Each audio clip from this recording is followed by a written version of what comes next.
Assalamualaikum warahmatullahi wabarakatuh. Saya Nike Larasati, NPM 1910631020141. Di sini saya akan memaparkan tentang budaya kerja dan etos kerja.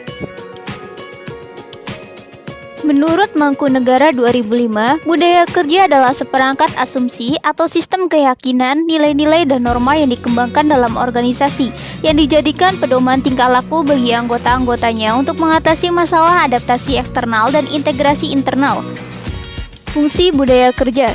Yang pertama, suatu komponen kualitas manusia yang melekat dengan identitas bangsa dan menjadi tolok ukur dasar dalam pembangunan. Yang kedua, ikut menentukan integritas bangsa dan menjadi penyumbang utama dalam menjamin kesinambungan kehidupan bangsa. Yang terakhir, terkait erat dengan nilai-nilai dan falsafah bangsa yang mendorong kinerja seseorang.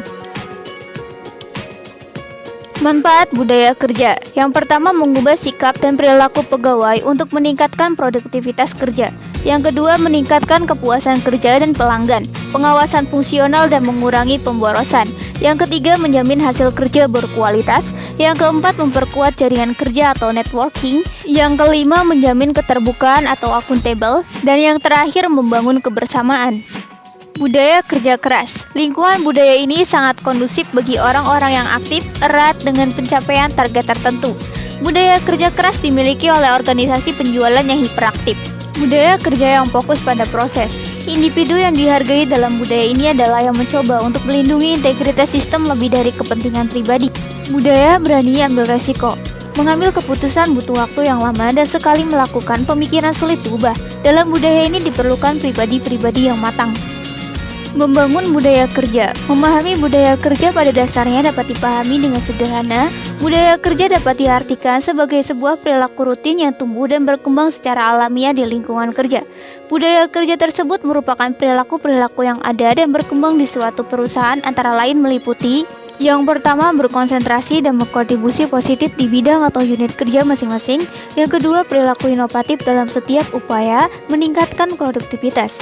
Tidak melihat suatu kekurangan sebagai kelemahan, tetapi justru berupaya merumuskan kunci penyelesaiannya dengan mencari jalan keluar yang terbaik. Tidak bekerja secara berkotak-kotak, tetapi justru melihat unit-unit kerja yang lain sebagai partner kerja. Kepedulian yang tinggi terhadap lingkungan kerja dan aktivitas kerja. Yang terakhir, memahami kerja sebagai salah satu dari sekian banyak amanah yang atau ditugaskan kepada kita dari Tuhan.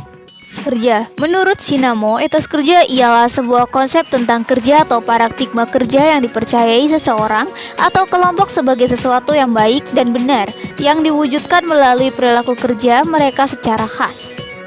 Fungsi etos kerja sebagai pendorong timbulnya perbuatan, sebagai penggairah dalam aktivitas, dan sebagai penggerak.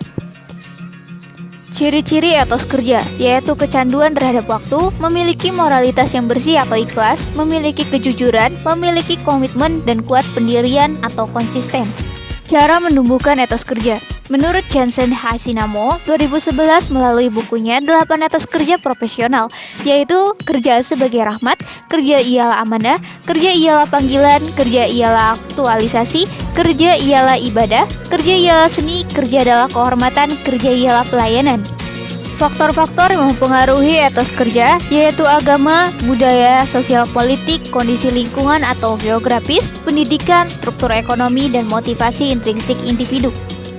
Contoh etos kerja dalam organisasi yaitu melakukan pekerjaan dengan niat yang penuh ikhlas, tidak iri hati dengan pekerjaan orang lain, tidak menunda-nunda pekerjaan, tidak putus asa dalam bekerja. Ketika disuruh oleh orang tua maka harus segera dikerjakan, sebelum bekerja didahului dengan basmalah, dan yang terakhir tidak sombong dengan pekerjaannya. Sekian dari saya, terima kasih. Wassalamualaikum warahmatullahi wabarakatuh.